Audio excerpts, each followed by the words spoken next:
इतिहास लिखा है इसमें, कुछ खास छिपा है इसमें। इतिहास लिखा है इसमें, कुछ खास छिपा है इसमें। मर्यादा है, कोई वादा है, विश्वास रखा है इसमें। सात फेरों से मिला ये तो उपहार है, मेरा श्रृंगार है, मेरा श्रृंगार है, मेरा श्रृंगार है, मेरा श्रृंगार है। मंगलसूत्र, मंगलसूत्र, मंगलसूत्र, मंगलसूत्र, मंगलसूत्र, मंगलसूत्र,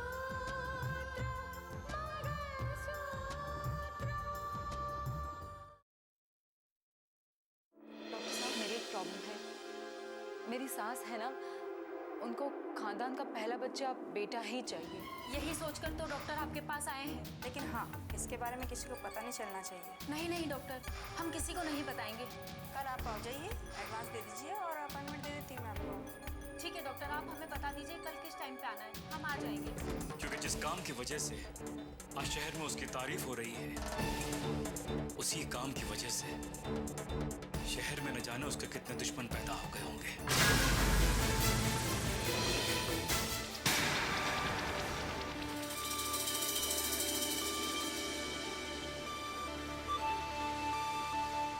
अयो रामा, उस कलेक्टर ने हमारी तीनों क्लिनिक को सील करवा दिया, हमारे डॉक्टर्स पे केस करवा दिया। बहुत बड़ा नुकसान है जी, करोड़ों का नुकसान है, करोड़ों का। सर मैंने बहुत कोशिश करी, बहुत सारे फोन कॉल्स किए ताकि ये मामला दब जाए, लेकिन ये सारा मामला कलेक्टर रितिका का ही चलाया हुआ है और इस पूरे मुहिम पर वो खुद नजरें गड़ाए खड़ी है। सर मुझे नहीं लगता कि अब कोई भी गुंजाइश बाकी है इस मामले को दबाने के लिए।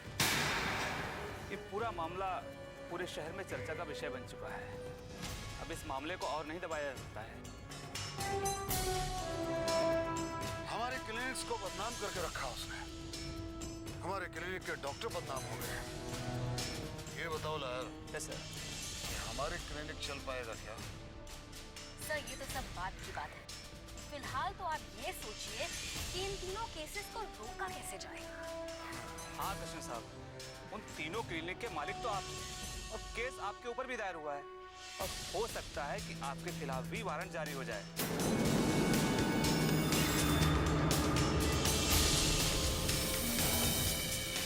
अयो, लायर होकर तुम हमको ऐसा बात बोलता? अरे इतना बड़ा बड़ा केस में कोई हमको हाथ नहीं डाल पाया, और इतना छोटा सा केस में और रितिका कलेक्टर हमको गिरफ्तार करेगा? हाँ। मैंने कहा ना, ये बात एक मुद्दा बन चुकी है और इस मामले में कुछ भी हो सकता है। और सबसे बड़ी बात है कि रितिका इतनी सख्त है कि किसी भी ऑफिसर ने किसी के साथ कोई नरमी बरती तो वो खुद अपनी नौकरी खो बैठेगा। नजर रखो पटेल, नजर रखो कि प्रशासन का अगला कदम क्या होगा। अगर हमको गिरफ्तार होना पड़ा तो उसके पहले हमको जमानत मांगता है। हाँ कृष्ण साहब, मैं देखता हूँ। ये सब उस कलेक्टर की वजह से हो रहा है। पता करो कि उस कलेक्टर का बैकग्राउंड क्या है, उसके घर में कौन कौन लोग हैं और उसकी कमजोरी क्या है, पता करो। हम खुद उस कलेक्टर से बात करेगा। इन सारे क्लिनिक्स को चलाने के पीछे बहुत बड़े बड़े इंसानों का हाथ है, पैसे वाले, ताकतवर। और ये पूरा यकीन के साथ मैं कह सकती हूँ कि इस केस को दबाने की पूरी कोशिश की जाएगी। यस मैडम, अप्रोचेस लगने शुरू हो गए कि इन सारे मामलों को रफा दफा कर दिया जाए। मैडम, इस बात को दबाने की तो बहुत कोशिश की जा रही है, लेकिन हम दबाने नहीं देंगे। इस बार हम किसी की भी नहीं सुनेंगे, किसी भी तरह का दबाव बर्दाश्त नहीं किया जाएगा। इस बार हर बात पब्लिक के सामने आएगी, आखिर पब्लिक को भी तो पता चले हमारे जिले में क्या कुछ हो रहा है। और फिर जो इंसान इंसान नहीं जानवर हो गया हो, उसे तो सजा हर हालत में मिलनी चाहिए। मैडम, अगर वो लोग पहुंचे हुए लोग हैं तो वो खुद को बचाने के रास्ते तो तलाश लेंगे। अगर वो रास्ते तलाशेंगे तो हमें हर एक वो रास्ते को बंद करना है जहां से वो बच सकते हैं, क्योंकि ऐसे ही लोग जब बच जाते हैं ना तो उनका हौसला बढ़ जाता है और फिर अवैध काम दोबारा करते हैं, कानून को अपने जेब में रखते हैं, मजाक उड़ाते हैं कानून का। इस केस से जुड़ा हुआ हर एक मुजरिम हमारी गिरफ्त में होना चाहिए, किसी को भी बख्शा नहीं जाएगा, क्योंकि अभी नहीं।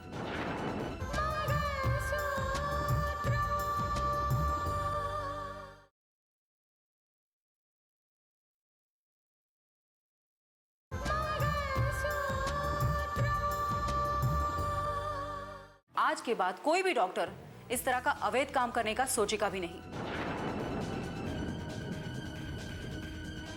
वैसे हमने पुलिस आयुक्त को एक लेटर लिखा है। जिन ऑफिसरों की वजह से ये इलीगल क्लिनिक्स चलाए जा रहे हैं उनके ऊपर एक्शन लिया जा रहा है और उससे संबंधित अधिकारियों को ट्रांसफर किया जा रहा है।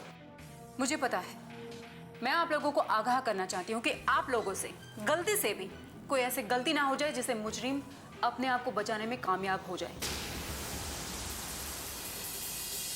समझ गए आप लोग? बहुत सावधानी बरतनी होगी।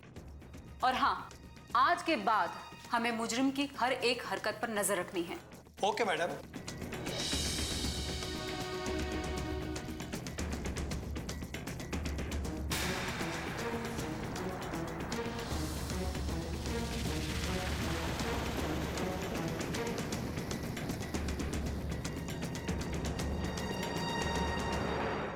रितिका ने जो कमाल किया है सारी दुनिया देख रही है। समाज के दुश्मनों को सबक सिखाना ही चाहिए। मुझे खुशी है कावेरी, खुशी है कि रितिका अपना फर्ज बखूबी निभा रही है। भैया, रितिका अपना फर्ज बखूबी निभा रही है, लेकिन जो घरेलू जिंदगी के फर्ज हैं वो शायद रितिका निभाना भूल गई है। मानस ने अपनी गलती मान ली है। पता नहीं रितिका ये बात क्यों नहीं समझ रही है। वो अपना घर, अपना परिवार छोड़कर या हमारे घर में आके बैठा है, लेकिन रितिका के पास जरा भी वक्त नहीं है मानस से बात करने का। कावेरी, मैं समझ रहा हूं कि तुम क्या कहना चाह रही हो, लेकिन मानस को भी समझना चाहिए कि रितिका के अपने फर्ज हैं, जिम्मेदारियां हैं जो उसे निभानी है। भैया, मानस कभी नहीं चाहेगा कि रितिका अपने फर्ज के साथ समझौता करे, लेकिन रितिका को मानस से बात तो करनी चाहिए ना। एक बार दोनों के बीच में सब कुछ ठीक हो जाए, बात अपने आप ही संभल जाएगी। कौन सी बात संभल जाएगी दीदी? कौन सी बात? हम ये कैसे भूल सकते हैं कि मानस के शक और उसकी बेरुखी की वजह से रितिका को अपनी नौकरी से हाथ धोना पड़ा। और अब आप ये चाहती हैं कि वो मानस से अपनापन जताने के लिए अपने फर्ज से लापरवाह हो जाए? सूर्या, मैंने ऐसा कब कहा? बात तो वही हो गई ना दीदी। रितिका अपनी मर्जी से अपनी जिंदगी जीना चाहती है, वो अपनी मंजिल की तरफ आगे बढ़ रही है, उसे बढ़ने दिया जाए। आप उसे दो नावों पे सवार होने के लिए बोल रही हैं। प्लीज दीदी, पत्नी फर्ज और घरेलूपन के नाम पे उसके पैरों में बेड़ियां डालने की कोशिश ना की जाए, प्लीज। कावेरी, मेरा ख्याल है कि सूर्या जो कह रहा है ठीक कह रहा है। बिल्कुल भैया, जिस मंजिल की आप लोग बात कर रहे हैं उस मंजिल में नाम तो है, शोहरत भी है, लेकिन सुकून नहीं है, खुशी नहीं है भैया। एक इंसान जब दिन भर बाहर काम करके थक हार के अपने घर, अपने परिवार के पास जाता है तो उसे खुशी मिलती है, उसे सुकून मिलता है।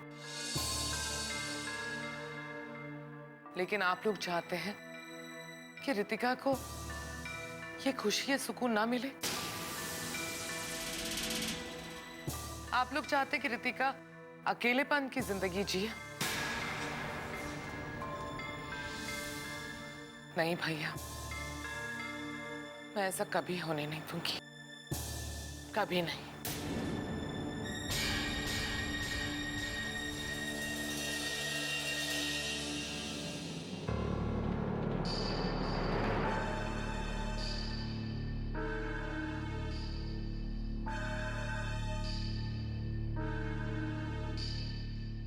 क्या रितिका को समझना वाकई इतना मुश्किल है? एक तरफ तो वो उस जमीन को छूकर अपने माथे पर लगाती है जहां मैंने अपना कदम रखा था, और दूसरी तरफ यह सुनने में आता है कि वो सब एक नाटक था, दिखावा था। कुछ समझ में नहीं आ रहा है कि सही क्या है, गलत क्या है, किसकी बात मानूं मैं। अगर रितिका के दिल में मेरे लिए जरा सा भी कुछ है तो वो एक बार तो कह सकती थी कि मानस, सब कुछ भुलाकर मैंने तुम्हें माफ कर दिया।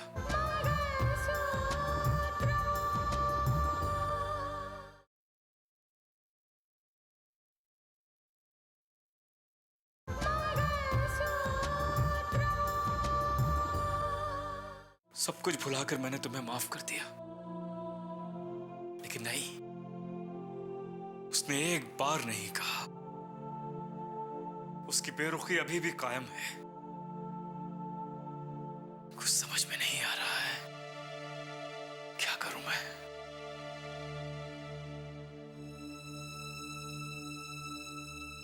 कहीं यहां आकर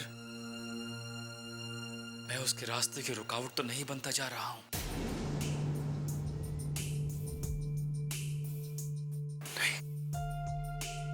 मुझे उसके रास्ते की रुकावट नहीं बनना है। मैं उसे खुश देखना चाहता हूं। अगर उसकी खुशी इसमें है कि मैं यहां से चला जाऊं, तो मेरा यहां रहना ठीक नहीं है। मुझे यहां से चला जाना चाहिए।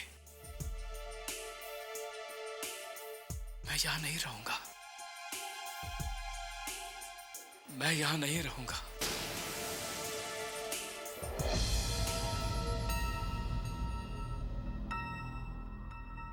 मैडम, कैसा रहा प्रेस कॉन्फ्रेंस? ठीक था। वैसे शैलेंद्र, प्रेस वाले हमसे ये जानना चाहते थे कि हम इस मामले को कहां तक लेकर जा सकते हैं। मैंने साफ साफ कह दिया कि ये सारे काले काम हमारे यहाँ नहीं चलेंगे। मैं अपने जिले में ये सब कुछ बर्दाश्त नहीं करूंगी। ये तो सभी लोग जानते हैं। वैसे मीडिया वालों का ये भी सवाल था कि जो कुछ भी चल रहा है, जितनी भी ट्रांसफर्स हो रही है, उसमें क्या कानून की मिलीभगत है? कानून को पहले से पता था? हाँ मैडम, इस सवाल को मीडिया वाले जोरों शोरों से उठा रहे हैं। शैलेंद्र, इसका एक ही जवाब हो सकता है कि ये पुलिस डिपार्टमेंट का केस है। अब देखिए ना, जितनी भी ट्रांसफर्स हो रही है वो सिर्फ और सिर्फ पुलिस डिपार्टमेंट की वजह से ही हो रही है। इस शहर में इतने अवैध तौर पे क्लिनिक्स चल रहे थे और उनको कुछ पता ही नहीं था। इतनी बड़ी लापरवाही कैसे बरत सकते वो लोग? मैडम, तत्काल प्रभाव से एसपी का तबादला हो गया है। सुना है कोई नई एसपी आ रही है। अब मैडम, शायद कोई दीपाली सक्सेना है, उनका फैक्स भी आ गया है। दीपाली सक्सेना? जी हाँ। फैक्स दिखाइए। श्योर।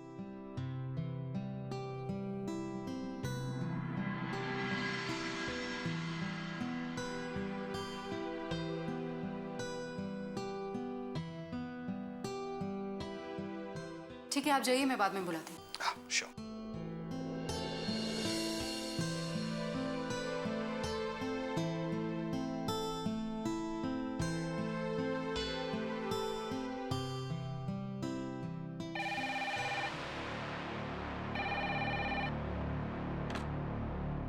हेलो। कांग्रेचुलेशन कलेक्टर साहिबा, कांग्रेचुलेशन।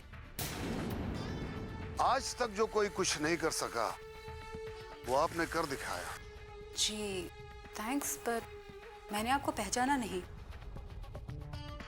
आप हमको ऐसे नहीं पहचानते जी कि आप इस शहर की कलेक्टर, और हमने भी इस शहर के लिए, इस शहर के प्रोग्रेस के लिए बहुत कुछ किया जी। हम कृष्णन अय्यर। ओ, तो आप है कृष्णन अय्यर।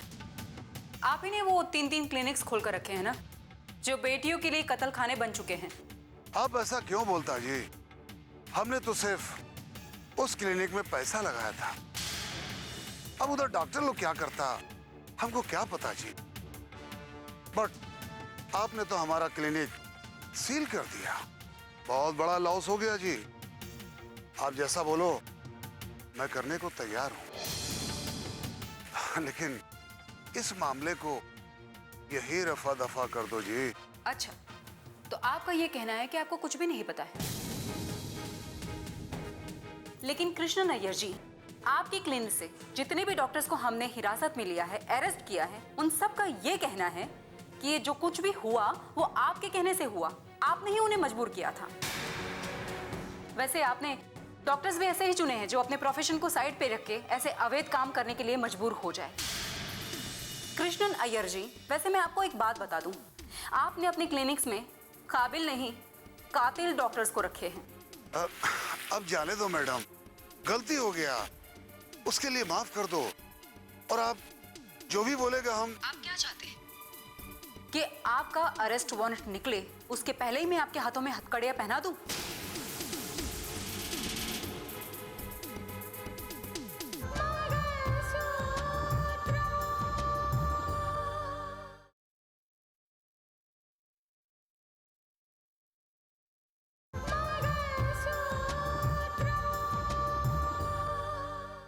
कि आपका अरेस्ट वारंट निकले उसके पहले ही मैं आपके हाथों में हथकड़ियां पहना दूं? अगर आप ऐसा नहीं चाहते ना तो अभी के अभी फोन रख दीजिए।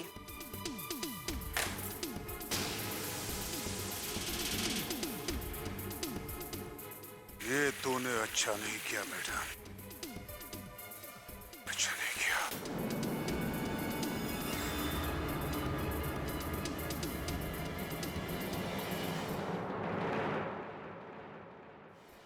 सूर्या, मुझे ऐसा लगता है कि मानस ने मन ही मन यहाँ से जाने का प्रोग्राम बना लिया है, लेकिन मुझे बात कुछ और भी लग रही है। कौन सी बात? अगर मानस यहाँ से चला गया ना तो लौट कर दोबारा इस घर में नहीं आएगा। स्नेहा, मैं तो ये दुआ मनाता हूँ कि मानस दोबारा आने लायक ही ना रहे, क्योंकि ये भाई जी के जितने भी रिश्तेदार हैं ये सब हमारे रास्ते का कांटा है, और हमारे रास्ते का सबसे बड़ा कांटा जो है वो है रितिका। वही तो मैं कह रही हूँ कि मानस के जाने के बाद रितिका हमेशा के लिए इस घर में रह जाएगी, और फिर शायद रितिका को हटाना हमारे लिए बहुत मुश्किल हो जाएगा। हाँ स्नेहा, हाँ, लेकिन हमें इस बात का ध्यान रखना है कि रितिका कलेक्टर है। उसे रास्ते से हटाने के लिए हमें कोई दूसरे रास्ते तलाशने होंगे, ताकि भाई जी और कानून की नजर हम पर ना पड़ सके। एक बार ये रितिका नाम का कांटा रास्ते से हट गया तो फिर रोहित को हटाना बाएं हाथ का काम है। दरअसल रितिका की ताकत है भाई जी, और भाई जी की ताकत है रितिका, और अगर हमने रितिका को तोड़ दिया ना तो भाई जी के हौसले भी टूट जाएंगे। नहीं नहीं नहीं, रितिका को तोड़ना नहीं है, उसको खत्म करना है, हमेशा हमेशा के लिए हटाना है। तभी ये सारी जायदाद पर हमारा हक होगा।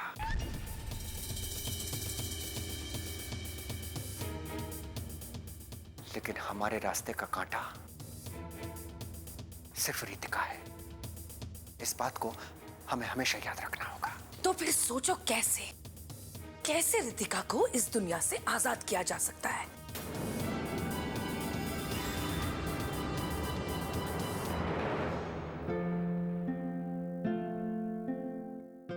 Thank you.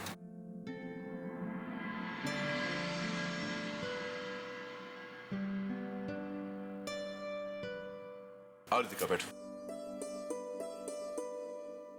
जानते रितिका, क्या बात? तुम्हारे इस कदम से इतने बड़े खुलासे हुए हैं कि समाज तो क्या पूरा देश चौकन्ना हो गया है। सब समझ गए हैं कि ये जो प्राइवेट क्लिनिक खुले हैं बस इसी काम के लिए खुले हैं जहां पर कन्या भ्रूण हत्या की जाती थी। अरे कई लोगों को जवाब देना पड़ा है, कईयों के तबादले हुए। Well done. हाँ पापा, ये सब कुछ कब से चल रहा होगा? डॉक्टर्स के इन कारोबार का तो अंत होना ही था, और वैसे भी कहते हैं ना, पाप का अंत कभी ना कभी जरूर होता है। और ये मामला इस कदर तूल पकड़ चुका है कि यहाँ के इस शहर के एसपी का ट्रांसफर हो गया। पापा आपको पता है जो नई एसपी आ रही है दीपाली सक्सेना, वो मेरी दोस्त है। हमने यूपीएससी की तैयारियां साथ साथ की थी। दीपाली सक्सेना? हाँ हाँ, वो तुम्हारी सहेली थी। ये तो कमाल हो गया ना, तुम आईएएस ऑफिसर बन गई और वो आईपीएस। वंडरफुल। पापा उसे आईपीएस ऑफिसर ही बनना था। रितिका बेटा, ऑफिस की बातें कभी तो बंद करो। घर आने के बाद भी सिर्फ ऑफिस की बातें। और कोई बात तुम्हारे दिमाग में आती है या नहीं? बुआ जी वो तो जानती हूँ बेटा, लेकिन घर आने के बाद घर के बारे में सोचो। ये सोचो कि घर पे कोई है जो तुम्हारा इंतजार कर रहा है। ठीक है बुआ जी। हाँ बेटा, तुम्हें रूटीन चेकअप के लिए जाना है, मैं तुम्हारे साथ चलूंगी। कब की अपॉइंटमेंट लूं? बुआ जी 1-2 दिन के बाद चलते हैं ना, साथ में जाएंगे और चेकअप भी करवा लेंगे। ठीक है, मैं थक गई हूँ, थोड़ा आराम कर लूं। गुड नाइट पापा। Good night. Good night. देखा भैया, अपने काम के आगे ना अपने बच्चे का ख्याल है और ना ही अपने पति का। हाँ कावेरी, काम को जुनून जो है इसमें अच्छा है, बहुत अच्छा है। कच्चे धागे से